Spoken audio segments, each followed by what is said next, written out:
Na quarta-feira, primeira quarta-feira do mês, a gente tem sempre o Grupão Celular. E eu estou pedindo que quem ainda não assistiu aquela mensagem, por gentileza, ouça aquela mensagem norteadora para tudo que nós estamos vivendo, fazendo e vamos fazer. E nesse trimestre, nós estaremos inclusive aqui do púlpito, aos domingos, da nossa reunião geral, nosso culto geral, dominical, trazendo alguns ensinos que venham a nos relembrar de coisas que já foram ditas e nos colocar a par de outras que ainda não foram colocadas, pelo menos não satisfatoriamente. E aquilo que nós estamos estudando, buscando na palavra aqui aos domingos, será exatamente o conteúdo da semana daquilo que iremos tratar nas casas. Amém? Glória a Deus. Então, peço que vocês estejam atentos aos cultos de domingo, estejam atentos também nas suas reuniões semanais.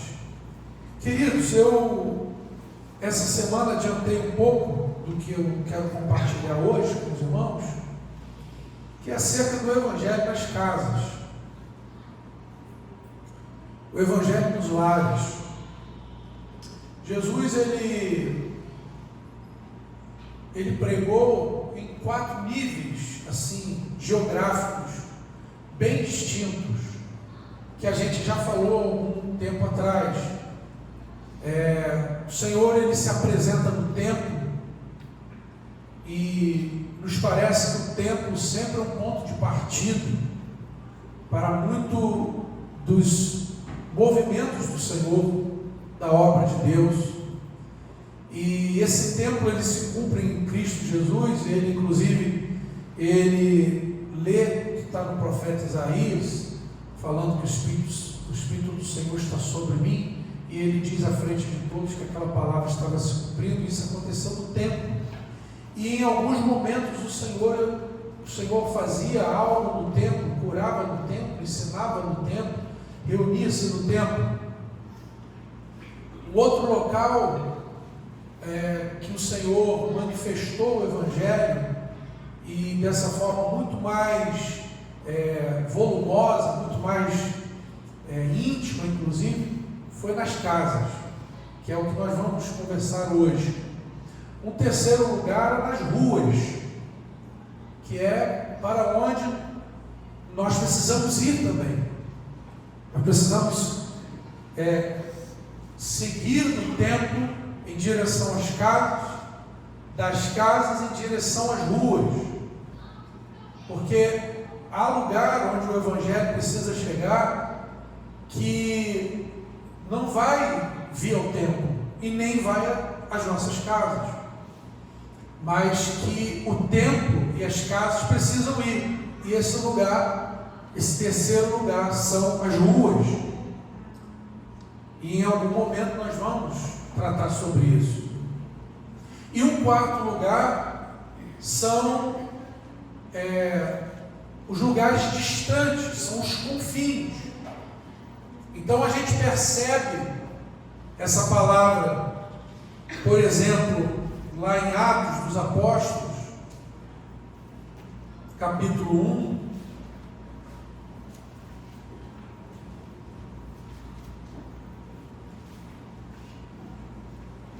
no verso 8, muito conhecido, repetidíssimo, onde o Senhor Jesus diz que recebereis poder ao descer sobre vós o Espírito Santo, e então ser-me-eis, ou sereis minhas testemunhas, tanto em Jerusalém, como em toda a Judéia e Samaria, e até os confins da terra. Então você tem aí também 4 níveis de lugares: Jerusalém, em segundo lugar, Judéia, terceiro, Samaria, e aos confins da terra. Você tem 4 locais, 4 passos geográficos que o Evangelho ele precisa alcançar. e nós estamos nessa caminhada. Jesus está falando aqui dessa capacitação que o Espírito nos dá para sermos testemunhos. E hoje nós estamos buscando graça, unção, estamos buscando palavra, direção, entendimento, estamos buscando vida, testemunho, como Jéssica falou. Se eu abro a minha casa, se eu vou convidar alguém, se alguém vai cantar um louvor na minha casa, se vão saber que minha casa é casa de Deus, é casa de crente, eu preciso ser testemunho, eu preciso ser exemplo. E nós sabemos que isso é um processo que o Espírito Santo vai operando na vida do cristão, desde a sua conversão. Esse processo de discipular, esse processo que está descrito lá em Mateus capítulo 28, no finalzinho do livro de Mateus, nós temos também repetidas vezes lido aqui, a partir do verso 18,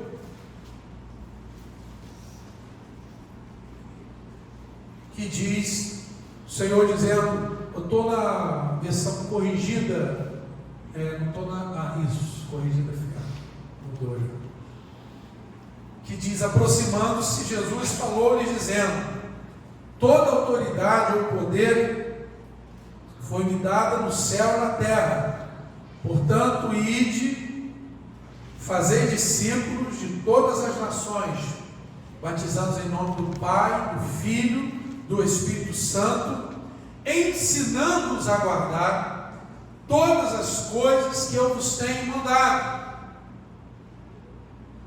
Então os discípulos estão ouvindo essa palavra e estão ouvindo e de fazer. Vocês são discípulos, então vamos fazer mais discípulos. Esse é o papel. Eu me converti. E agora? E agora eu preciso ser discipulado e eu preciso fazer discípulo. Eu preciso aprender as coisas que Jesus ensinou, mas eu preciso também ensinar. Quando esse processo fica capenga, a vida do crente ela para, estagna. Muitos crentes estão estagnados, enfermos, adoecidos, porque não entenderam ou não tiveram esse processo fluente na sua vida. Então nós temos o crente que não recebe, que não é instruído, ou que é mal instruído. Nós temos o crente que não instrui, que não discipula, e isso tudo é um processo que precisa ser corrigido. E como que a igreja fazia isso? Como que acontecia? Como que se dá isso? Nós estamos vendo um exemplo aqui do que foi contado aqui do testemunho de Raí e a sua família. Como que isso acontece? Como aconteceu com Bia? Como aconteceu, como está acontecendo com essa irmã, essa amiga de Renata, essa vizinha? Uma vez o Evangelho nos alcançou num culto, lendo a Bíblia, de alguma maneira. E como que isso se deu lá no início? Como que o Evangelho se deu ou se dava no início? Por exemplo, se você for até Atos dos Apóstolos, logo no capítulo 2,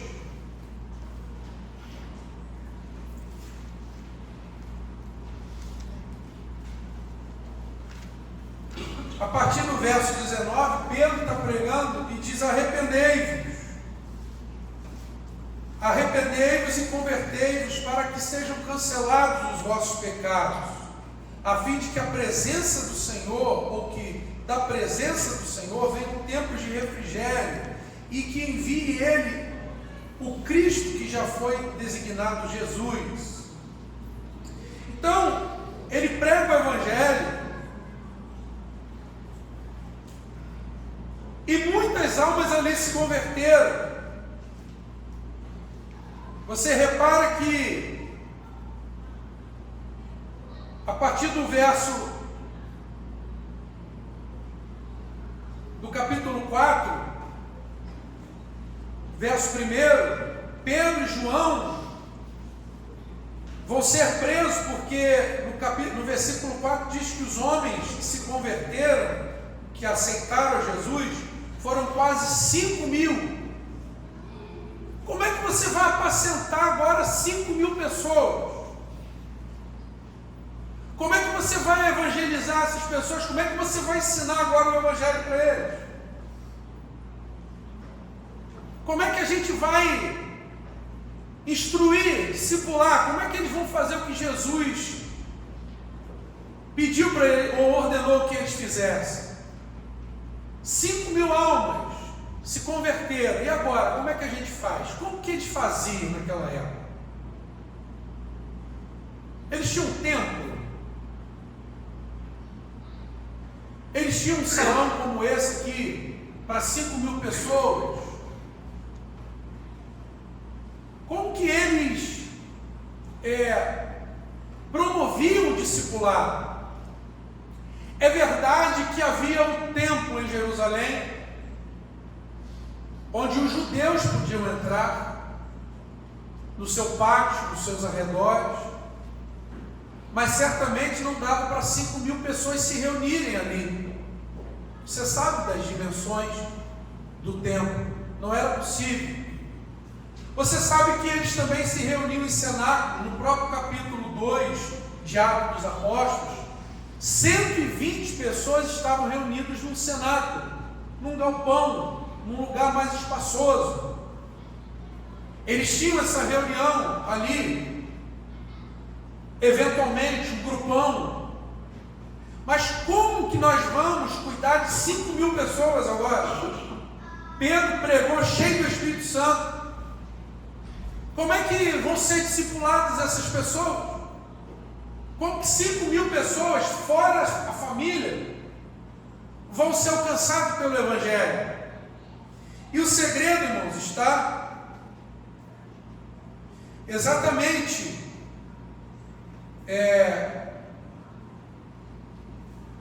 no verso 32 desse capítulo 4.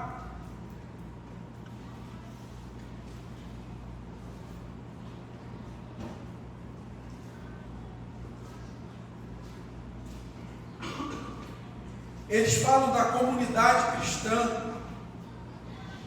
Vamos ler a partir do verso 32. Da multidão dos que creram, era só um o coração e a alma. Verso 33. Com grande poder os apóstolos davam testemunho da ressurreição do Senhor Jesus, em todos eles havia abundante graça, pois nenhum necessitado havia entre eles, porquanto os que possuíam terras ou casas, vendendo-as, traziam os valores correspondentes e depositavam aos pés dos apóstolos. Então se distribuía a qualquer um à medida que alguém tinha necessidade. Eles viviam em uma unidade. Como que eles viviam nessa unidade, sendo milhares de pessoas? Como que eles se encontravam? Como que eles se orientavam, se tratavam naquela época? Irmãos, é isso que a gente quer rapidamente ler nessa noite e para a gente tratar nessa semana. Era nas casas, irmãos. A igreja, ela se distribuía pelas casas. Jesus gostava de andar com as pessoas nos lares, nas casas, alcançando, encontrando as famílias, os familiares. A primeira casa que eu quero destacar está lá em Marcos 1, 29 e 31. Nós vamos passar bem rapidinho. pedir os nossos ajudantes aí para serem rápidos. Jesus foi à casa de Simão Pedro, junto com André, Tiago e João. Nós não estamos em Atos dos Apóstolos, nós estamos ainda na pregação do Evangelho. Jesus foi à casa de Pedro. O que ele fez lá? Curou a sogra de Pedro. Alguém diz que foi por causa disso que Pedro negou, né? Diz que Pedro negou Jesus porque Jesus, né, curou a sogra dele. Jesus curou a sogra de Pedro numa casa. Não foi numa conferência.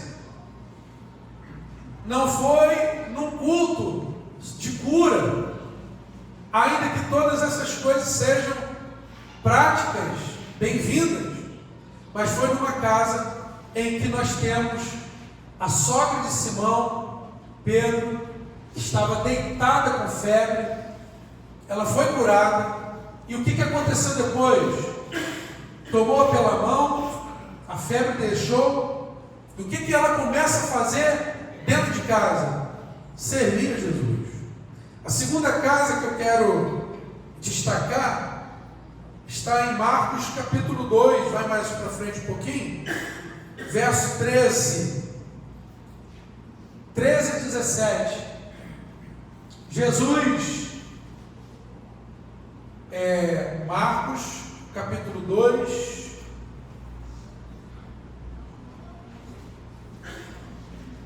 vai 14. E passando viu Levi. Esse Levi aqui é outro nome para Mateus, apóstolo, filho de Alfeu, sentado na coletoria, né? Na recebedoria. Ele era cobrador de impostos. E disse: segue-me. E levantou ele, comissionou Mateus 15. E estando sentado à mesa em casa deles. Para onde que Jesus foi? Para onde que Jesus foi levado? Ou o levou? Levou Mateus para a casa dele. Mateus. Ele não levou nesse momento Mateus para o templo. Poderia ter levado. Mas para onde que Jesus leva ele? Para a sua própria casa.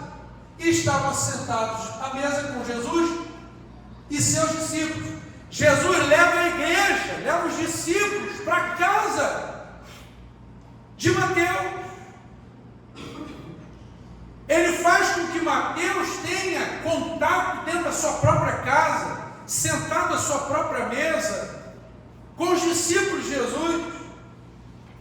Então nós estamos vendo que a mesa é um lugar que nós vamos repetir aqui em outras casas, onde Jesus se dá a revelar e conta com os seus discípulos para se darem a revelar e revelar Jesus na mesa. Então, irmãos, nós estamos estabelecendo hoje aqui que em tempos onde nós estamos muito acostumados, e não há nada de errado nisso, a vivermos única e exclusivamente no templo, nós estamos percebendo que Jesus, o nosso mestre, ele se valia principalmente e primeiramente das casas. E ele, verso 16, aliás, volta o 15. Muitos publicanos e pecadores também. Ou seja, Mateus, ele tinha um círculo de amizade que não era muito bacana. Ele era cobrador de impostos. Ele era tido como um X9, uma pessoa malquista, mal vista pelo povo judeu. Como o próprio Zaqueu também, que todos nós conhecemos a história. Ele era colega de profissão de Zaqueu. Então ele andava com pessoas que eram mal vistas, pessoas que eram relegadas, não tinham acesso à religião judaica por conta disso. E essas pessoas têm acesso à casa, elas frequentavam a casa de Mateus. E agora, porque Mateus se converteu, porque Mateus foi convidado, e Jesus entrou na casa, e os discípulos entraram na casa, a sua rede, os seus conhecidos estão tendo acesso a Jesus. Porque essas pessoas não iam no templo, elas não tinham como ir no templo, nem seriam recebidas no templo, porque eram cobradores de impostos e pecadores. Mas o Senhor Jesus falou que Ele não veio para os sãos, Ele veio para os doentes e pecadores, porque o Filho do Homem veio buscar e salvar o que se havia perdido. Mateus tinha um amigo, tinha um colega, tinha um primo, tinha alguém que precisava de Jesus, mas que só Jesus ia na casa dele, os discípulos. Então, as pessoas começaram a se perguntar, 16, os escribas, os fariseus, os religiosos da época, como é que ele vai comer com pecadores, com publicanos, né? Disseram aos discípulos de Jesus, começaram a criar problema, começaram a falar, como é que está indo na casa de uma pessoa pecadora? Irmãos, isso ocorre hoje em dia, e nós não podemos viver nesse lugar. Nós precisamos ir aos necessitados, e não ficarmos só com aqueles que são iguais a nós, iguais na religião, seja cheirosinho, bonitinho, igual você ou a mim, ou seja o que for. Nós precisamos alcançar aqueles que estão precisando, que querem Jesus. Então, passa o 17. E Jesus disse: os sãos não necessitam de médico, mas sim os que estão doentes. Eu não vim chamar justos, mas sim os pecadores ao arrependimento. Uma outra casa que eu quero destacar, nós já vimos uma casa de cura, que é a casa de Pedro. Nós já vimos uma casa muito especial, que foi a casa de Mateus. Eu quero ver a casa de Jairo. Marcos também, capítulo 5, verso 21.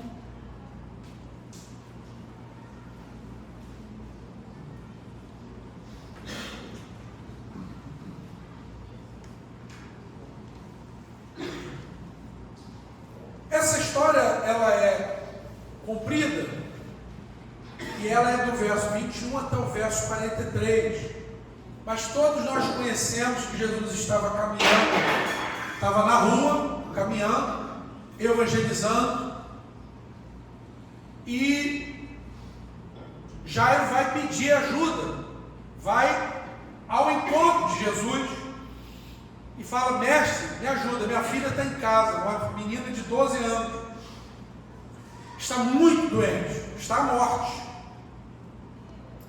E Jesus se desloca para lá, nós conhecemos a história, no meio da caminhada, aparece a mulher, chamada mulher do fluxo de sangue, com problema. Às vezes a gente quer resolver o nosso problema, aparece outro problema. Eu imagino Jairo com pressa, né? Eu estou com pressa aqui, meu filho está morrendo. Será que essa mulher não dava para esperar um pouquinho? Mas todo mundo precisa de Jesus, e Jesus tem tempo para todo mundo. Jesus cura a mulher é curada, e nesse meio tempo alguém chega e fala: sua filha morreu, Jairo, não incomode mais Jesus. E Jesus vai até a casa de Jairo, entra na casa de Jairo, levando apenas Pedro, João e Tiago. Depois você lê aí até o verso 43. E ocorre um grande milagre naquela casa. Irmãos, quantas coisas estão morrendo dentro das casas hoje? Quantas coisas estão mortas e precisa que Jesus ressuscite dentro das casas? Quantos casamentos já morreram? Quantas situações estão dentro de casa que o templo não vai ver? Que aqui ninguém vai ver, ninguém vai saber. Mas precisa Jesus entrar lá. E Jesus levou os seus discípulos.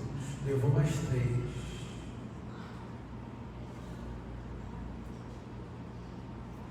Será que dentro da nossa casa tem havido cura? Será que dentro da nossa casa tem havido conversões? Tem havido reino no Evangelho?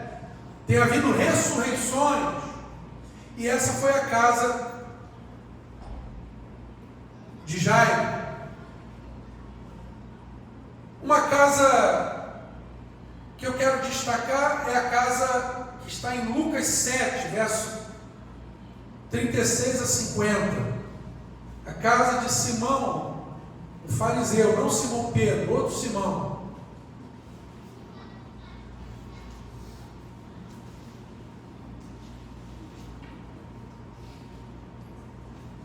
A casa de Simão, rogou-lhe um dos fariseus que comesse com ele. Entrando em casa do fariseu, sentou-se à mesa. Eis que uma mulher na cidade, que era uma pecadora, sabendo que ele estava à mesa em casa do fariseu, levou um vaso de alabastro com unguento. Estando por detrás, aos seus pés, chorando, começou a regar seus pés com lágrimas, enxugava com os cabelos da sua cabeça e beijava seus pés e ungia com unguento. Quando isto viu o fariseu que o tinha convidado, falava consigo dizendo: se este fosse profeta, bem saberia quem e qual é a mulher que lhe toca, pois é uma pecadora. E respondendo Jesus disse: Simão, uma coisa tenho a dizer-te. E ele disse: dize, mestre. Aí ele conta a história do credor, que tinha 2 devedores, devia-lhe 500 dinheiros e outros 50. E não tendo eles com que pagar, perdoou-lhes a ambos. Um devia 500 e outro devia 50. Aí Jesus pergunta, depois que o Senhor perdoou a ambos, qual deles vai amar mais? Vai o amar mais? E Simão respondendo disse: tenho para mim que aquele a quem mais perdoou. E ele lhe disse: julgaste bem. E voltando-se para a mulher, disse a Simão: vês tu esta mulher? Entrei em tua casa, não me deste água para os meus pés. Ela regou os meus pés com lágrimas e enxugou com os cabelos da sua cabeça. Não me deste beijo, mas esta, desde que entrou, não tem cessado de me beijar os pés. Por isso, não me ungiste a cabeça com óleo, mas esta ungiu meus pés com unguento. Por isso te digo que os seus muitos pecados lhe são perdoados, porque muito amou, mas aquele a quem pouco é perdoado, pouco ama. O que eu estou destacando nessa casa? Porque na casa de Simão foi confrontado na sua religiosidade. A casa é um lugar de confronto. A casa é um lugar de tratamento. É em casa que às vezes a gente vai perceber certas coisas que precisam ser tratadas, irmão. Porque aqui todo mundo se arrumou, se perfumou, se preparou, veio. Todos nós estamos vendo um ou outro aí. Eu não estou vendo você em frente, mas todo mundo está vendo o outro pela nuca. E nós não temos a oportunidade, às vezes, como Jesus teve na casa de Simão, de ensinar. Nós, às vezes, não temos um ambiente propício para a pessoa se expressar como foi aquela mulher. Aquela mulher não podia entrar no templo. E ela foi até aquela casa, e aquilo que a gente canta tanto no templo, que é adoração, às vezes a gente não tem dentro das nossas casas. Será que tem adoração dentro das casas? Porque a gente quer fazer um monte de coisa no templo, mas não faz em casa. A gente quer ter tudo que tem no templo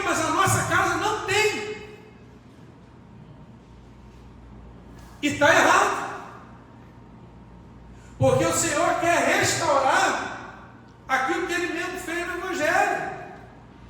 E nós precisamos fazer das nossas casas, eu não estou dizendo que a sua casa vai ser uma célula, não precisa, mas a sua casa tem que ser um lugar de milagre. Eu não estou dizendo que a sua casa tem que ser uma casa como vai ser a casa ali de Jéssica e de Raí, como é a casa de Elane e Cristina, como é a nossa casa, semanalmente aberta. Mas a nossa casa tem que ser um lugar de receber irmãos. A nossa casa tem que ser lugar de apacentar pessoas. E a nossa casa tem que ser lugar de confronto do Evangelho. Porque senão a gente passa 1 bilhão de anos dentro dos templos e não é confrontado do nosso pecado. E a gente continua do mesmo jeito, cheio das mesmas esquisitices, cheio dos mesmos problemas, e não muda nunca a vida. E a casa é um instrumento do Evangelho, para isso ser feito com leveza, para isso ser feito com amor, com carinho, com propriedade, não com rancor, não com ódio, não com raiva, não com ignorância, não com essa religiosidade que Simão apresentou, quis apresentar. Olha aí, ó, se esse cara fosse profeta, sabia que essa mulher é pecadora.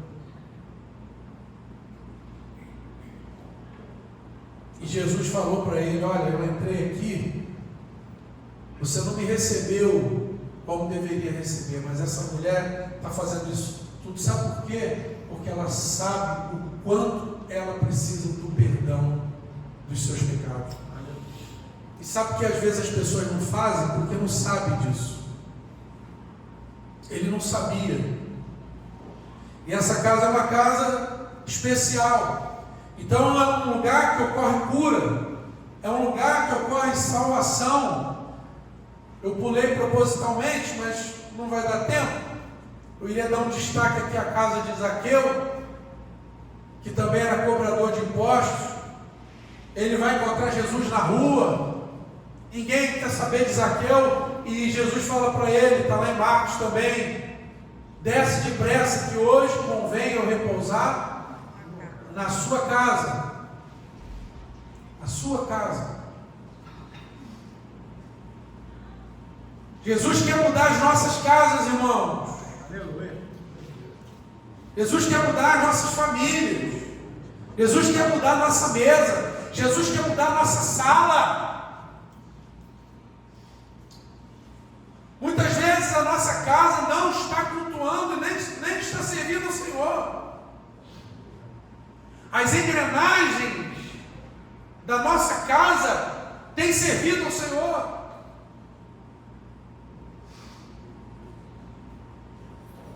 Quando Josué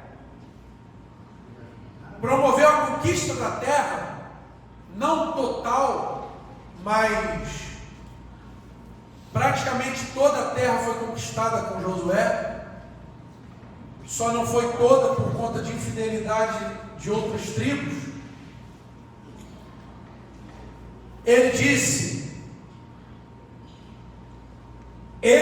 vocês escolham qual Deus que vocês vão servir, se o Senhor vosso Deus ou os deuses da terra. Eu, porém, e minha casa serviremos ao Senhor. Irmão, nós estamos num tempo que nós estamos entendendo que temos que colocar a nossa casa, o nosso lar, nossa família, a nossa mesa, a nossa despensa a serviço do discipulado. E nós não estamos abrindo mão disso, nós queremos viver isso. E eu percebo que às vezes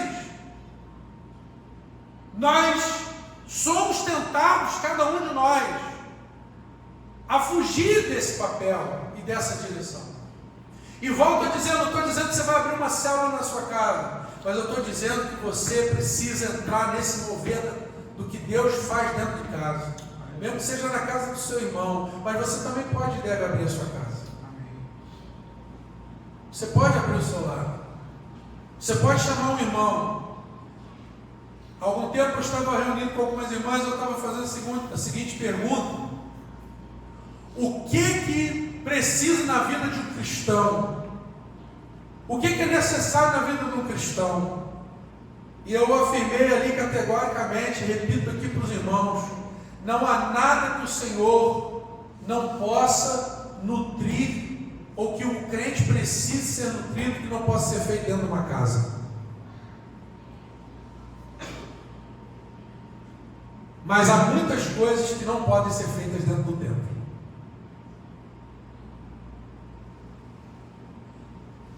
Nós não estamos tirando, em hipótese alguma, a santidade e a necessidade do templo, que é de onde jorra a água, lá de Ezequiel, que nós já falamos aqui. Da onde surge a fonte?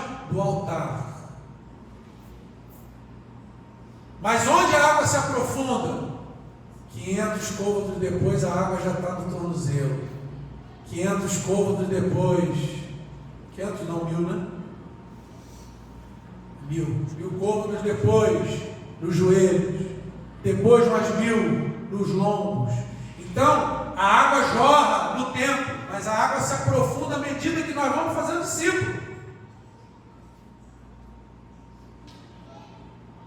Você nasce, você começa aqui, mas você vai se tornando um crente maduro, você vai se fortalecendo, você vai sendo tratado à medida que você vai caminhando. Se você relutar em ficar, se você não entender isso, se nós não entendermos isso, nós vamos nos perder na caminhada, seja para um lado, que é o lado do materialismo das igrejas, onde a gente só vive no consumismo, não muda nada na nossa vida, ou seja, nas inflamações vai começar a ter problema, dificuldade, e as pessoas vão se afastando. Quando nós vamos para as casas, nós vamos estabelecendo a essência do Evangelho de Cristo, que começa desde lá de Gênesis, a partir do capítulo 12, da chamada de Abraão, em que diz: far-lhe-ei pai de muitas nações, e em ti serão benditas todas as famílias da terra. Há uma palavra para família, uma palavra para casa, tem que haver acerto dentro de casa, mas isso mexe com a gente, nos demanda. Volto a dizer, 5.000 pessoas, como que se reuniram, irmãos?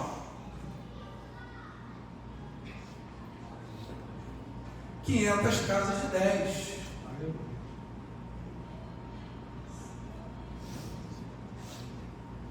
250 casas com 20 pessoas.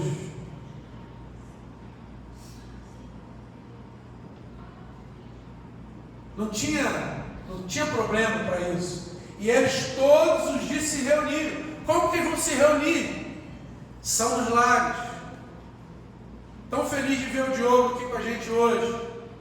O Diogo está vindo ao templo, mas ele já está sendo convidado para estar comigo quinta-feira lá em casa. Porque se ele vem só no templo e volta, vem e volta, ele vai receber, mas a igreja precisa ter comunhão com ele precisa ter vínculo, ele precisa ter compromisso, ele precisa ser ensinado, ele precisa ser ajudado em muitas coisas que ele não foi ainda. E como vai ser? Vai ser comigo, vai ser com os discípulos que estão lá em casa, ou vai ser numa outra célula. É assim que o Evangelho cresce, com saúde. Não queremos e não fomos chamados para ter novos convertidos, nós fomos chamados para fazer discípulos.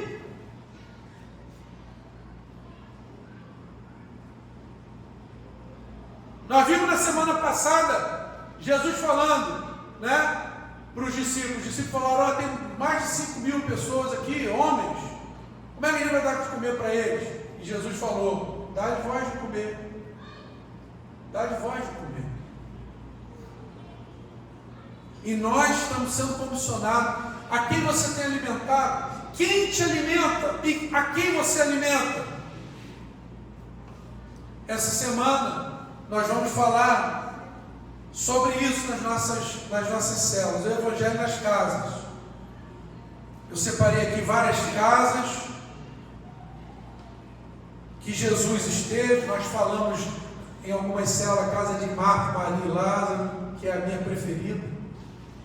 Para mim era a casa, era o refúgio de Jesus, né? Era onde Jesus ia recarregar as baterias dos seus amigos.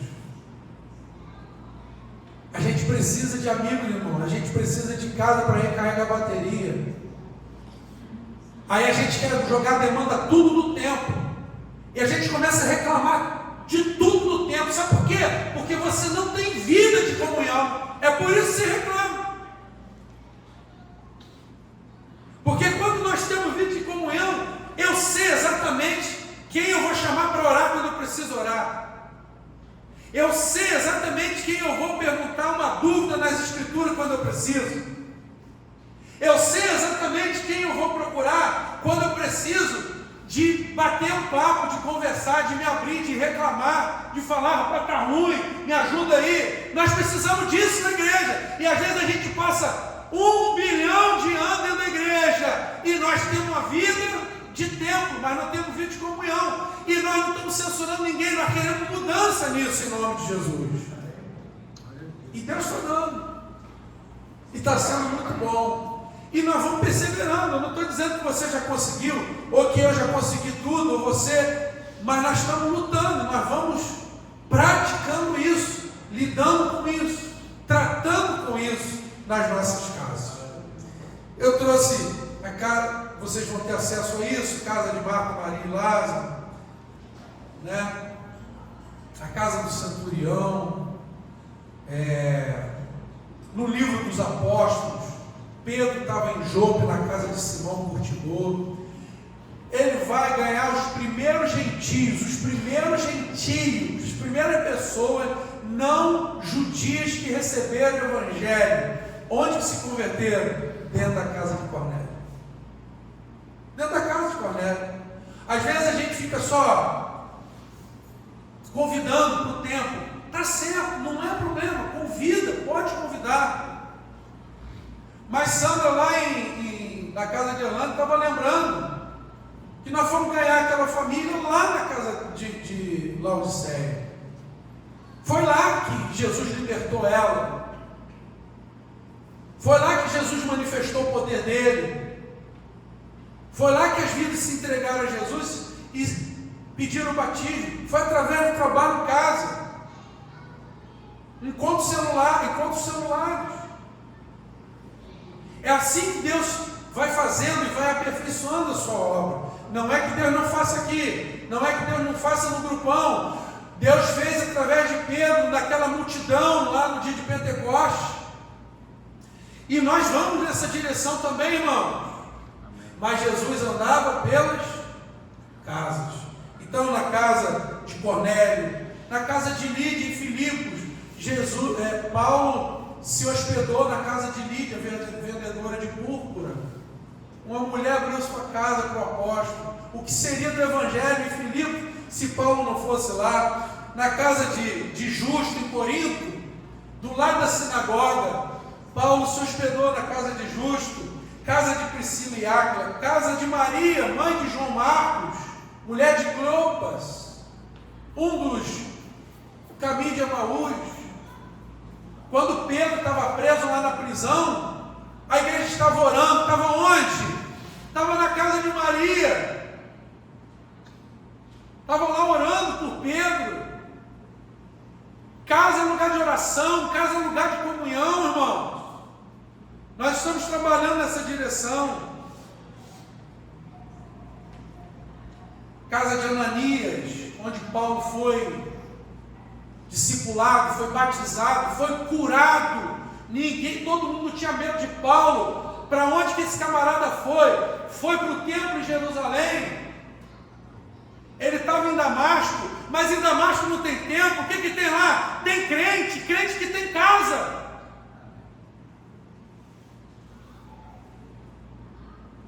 E ele abriu sua casa para Paulo, irmãos. Paulo que pregou o Evangelho e que escreveu as epístolas, ele precisou de um discípulo para discipular ele. Precisou de alguém para abrir a casa, ninguém ia receber. Ele mesmo falou assim: Senhor, eu tenho ouvido que esse cara aí é matador, esse cara é ruim, ele está pegando os crentes aí, está dando fim. E o Senhor falou: não pode receber ele, é meu esse negócio. Casa de Ananias, olha que coisa tremenda.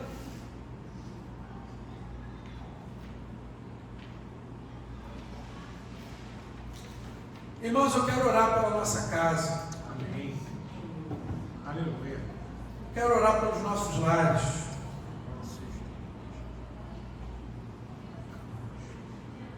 Quero que você coloque sua casa diante do Senhor nessa noite. Fale assim: Senhor, eu não sei como, mas eu quero que a minha casa seja uma agência, seja um lugar que pertença ao Senhor. Que seja útil ao Evangelho, que seja um lugar de cura, de libertação, de salvação, de confronto, de discipulado. Eu quero consagrar minha vida nessa noite. Eu quero apresentar a minha vida no teu altar nessa noite. Se você é uma dessas pessoas que quer fazer isso e ainda não tem feito, quero convidar você a vir aqui na frente, em nome de Jesus. E se você já tem feito isso, eu quero que você venha aqui na frente, que eu quero agradecer a Deus pela tua vida também. Mas se você tem esse propósito, não sei por onde começar talvez, alguém vai te orientar. Eu quero abrir mais a minha casa, como é que eu faço isso? O seu líder vai te orientar, vai te ajudar. Tem alguém nessa noite, eu quero chamar você aqui, eu quero orar essa noite de instrução em nome de Jesus. Se aqueles que já têm feito isso, têm abrido a casa, quero agradecer pela vida desses irmãos, como eu fiz lá na casa de Elaine e Cristina. Quero fazer isso hoje também, em nome do Senhor. Amém? Estou aguardando aqui os irmãos. Se puder um tangedor aqui, o pastor Márcio.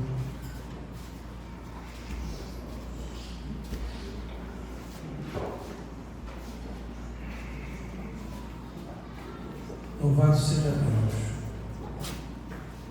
Eu vou pedir aos irmãos que já têm abrido as suas casas, que fiquem aqui à direita aqui. Aqueles que pretendem abrir mais as suas casas, fiquem aqui à esquerda, aqui. Podem chegar aqui mais pertinho. Louvado seja Deus. Louvado seja Deus. Isso. Que bênção. Glória a Deus. Louvado seja o Senhor. Então nós já temos aqui líderes de célula, irmãos que já têm abrido a casa de alguma maneira, têm recebido célula, têm apacentado irmãos. Olha que coisa maravilhosa, apesar de poucas pessoas, mas olha quantos irmãos aqui. Louvado seja Deus. Quanto fruto o Senhor vai fazer, quantas coisas o Senhor vai operar. E eu quero orar em cima do testemunho aqui, Jéssica e Raí dela trouxeram, que era o seguinte: irmãos, quando a gente abre a nossa casa, milagres acontecem, coisas acontecem,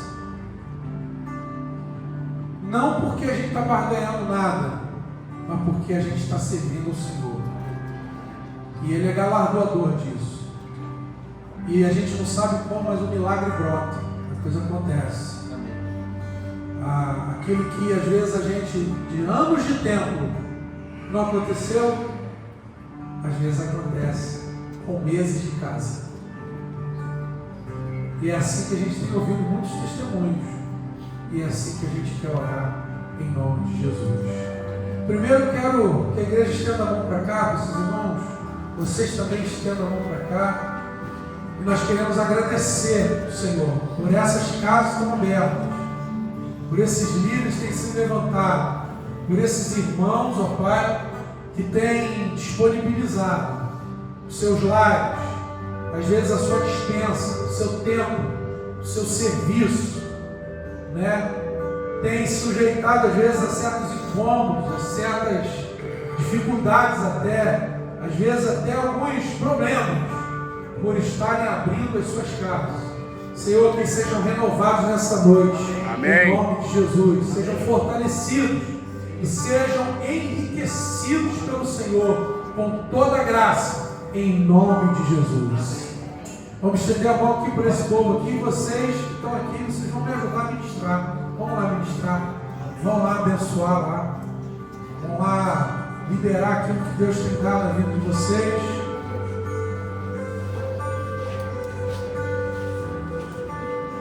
Isso. Glória a Deus. Ora por um, depois ora por outro, para que todos possam ser. Vamos estender as mãos também para eles. Senhor, eis aqui nossos irmãos, nós temos famílias aqui, casais à frente, irmãs, lares sendo representados.